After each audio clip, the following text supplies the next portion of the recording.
selanjutnya. Silakan periksa di sekelilingnya apa ada sampah. Kalau ada silakan dibuang ke tong sampah. Tidak ada? Masih ingat pembelajaran minggu lalu tentang apa? Siapa yang masih ingat? Silakan. Sistem peredaran darah, fungsi darah, komponen penyusun dan mekanisme pembagian darah. Ya, minggu lalu kita sudah belajar tentang sistem peredaran darah ya. Yang poin pertamanya ada komponen penyusun darah, kemudian ada mekanisme pembekuan darah. Hari ini kita akan belajar tentang organ peredaran darah dan bagaimana darah tersebut mengalir di dalam tubuh kita. Tujuan kita mempelajari materi hari ini apa saja? Apa tujuannya? Ya, Mesya?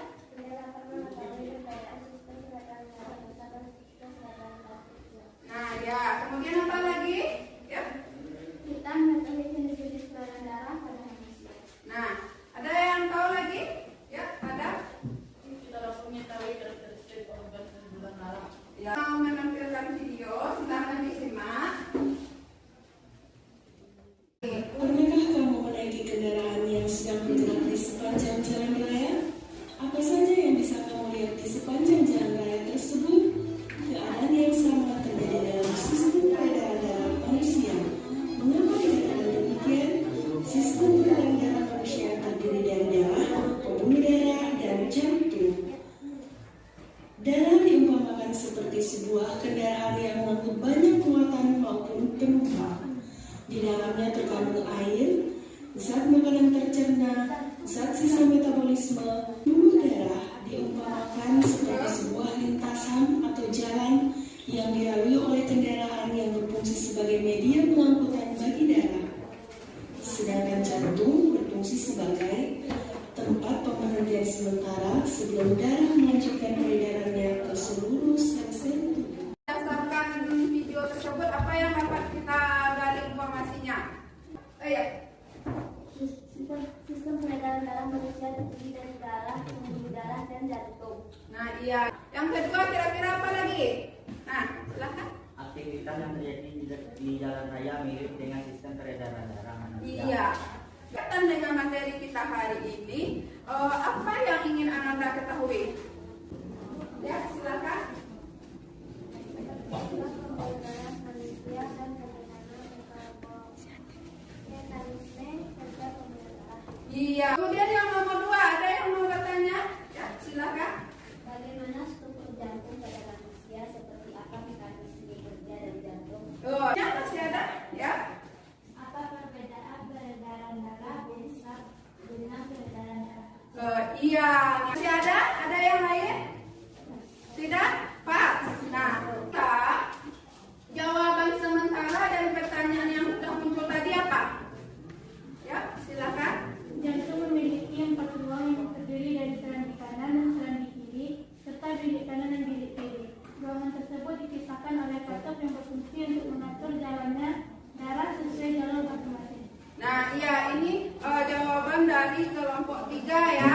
2. Nah, untuk pertanyaan dari kelompok 1. Nah, siapa yang bisa menjawab? Silakan kelompok 2. Pembuluh darah terdiri dari pembuluh arteri dan pembuluh kapiler. Pembuluh arteri membawa darah dari jantung, sedangkan pembuluh vena membawa darah dari jantung. Pembuluh kapiler berfungsi menghubungkan antara dua pembuluh vena dan pembuluh kapiler. Nah, yang terakhir nomor 3, siapa yang mau menjawab? Ya, kelompok 1. Sistem peredaran darah dapat terjadi ketika jantung memompa darah yang mengandung oksigen ke seluruh tubuh.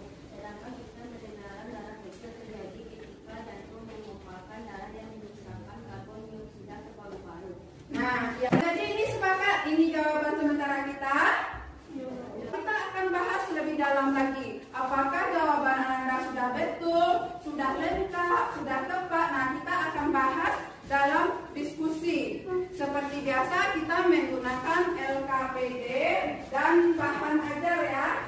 Silakan lakukan dengan kelompok dan diskusikan. Nah, sebagai bekal Ananda untuk berdiskusi, Ibu ingin menampilkan video. Darah dapat mengalir ke seluruh tubuh karena di dalam tubuh kita terdapat organ yang berperan sebagai pompa darah yang disebut dengan jantung.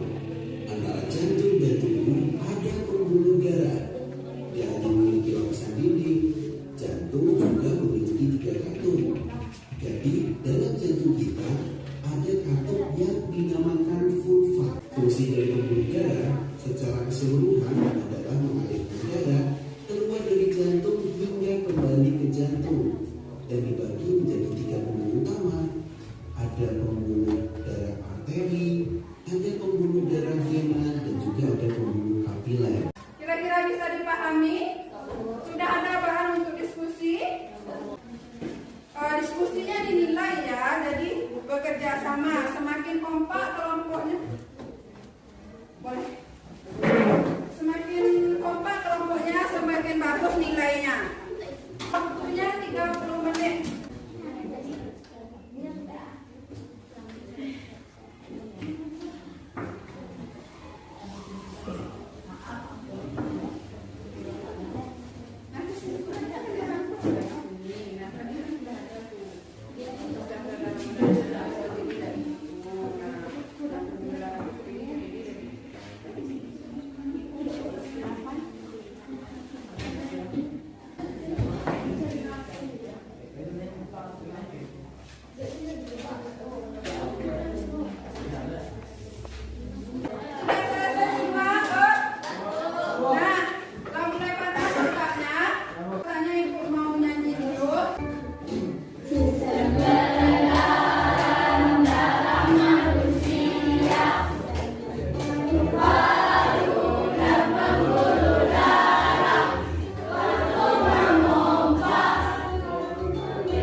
Hasil diskusi. Nah, silakan Bapak. Baiklah, kami kelompok 4 akan membacakan hasil diskusi kami yang dibacakan oleh Anissa. Jantung terletak dalam rongga berisi cairan yang disebut rongga perikardial. Dinding dan lapisan rongga ini bernama perikardium yang berfungsi menghasilkan cairan silawus untuk melumasi jantung selama berdenyut. Perikardium juga berfungsi untuk mencegah gesekan yang menyakitkan antara jantung dan organ sekitarnya. Pembuluh darah dapat dibedakan menjadi 3, yaitu pembuluh nadi atau arteri, pembuluh balik, vena, dan kapiler. Pembuluh nadi. Pembuluh nadi juga dikenal dengan sebutan pembuluh arteri. Pembuluh darah ini terletak di seluruh tubuh seperti kepala, wajah, hidung, dan kaki. Fungsi dari pembuluh nadi adalah mengalirkan darah dari organ jantung menuju ke seluruh bagian tubuh. Ciri-ciri pembuluh nadi adalah memiliki genjing yang kuat dan tebal, memiliki ukuran yang kecil. Pembuluh nadi itu terletak di bagian yang lebih dalam sehingga tidak terlihat oleh permukaan kulit manusia. Sekian hasil diskusi dari kami. Nah, kelompok berapa atau kelompok 3? Apa saja jenis-jenis pembuluh vena dan bagaimana fungsi masing-masing pembuluh tersebut? Nah, siapa yang akan menjawab? Vena pulmonalis atau vena paru-paru adalah Dengarkan, Hei. yang banyak mengandung oksigen dari paru-paru menuju ke atrium kiri jantung. 2.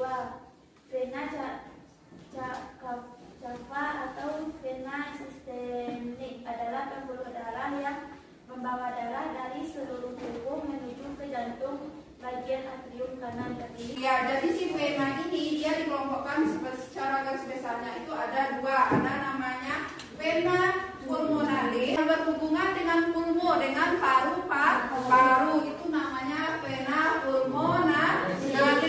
Kemudian ada vena sistemik atau vena cava. Masih ada yang mau bertanya? Silakan. Apa saja jenis-jenis kanker yang terdapat pada jantung? Silakan kelompok 2.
berfungsi untuk memompa darah. Jantung terdiri atas yang pertama yaitu serambi atau atrium kiri dan serambi atrium kanan, serta bilik atau ventrikal kiri dan bilik ventrikal kanan.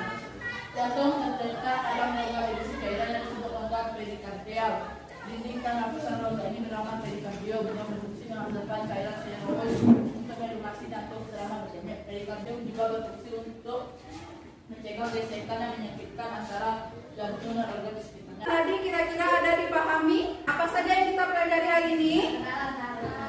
Peredaran darah, ada peredaran darah besar dan ada peredaran darah kecil. Nah, kemudian apa lagi organ peredaran darah? Nah, apa saja organ peredaran darah tadi? Pembuluh darah. Itu juga tidak terlepas dari peran paru-paru dalam menyuplai oksigen dalam darah. Bisa dipahami? Sampai di sini pembelajaran kita hari ini. Jangan lupa baca buku di rumah. Minggu depan kita akan mengadakan praktikum mengenai pengaruh aktivitas terhadap denyut jantung. Silakan berdoa.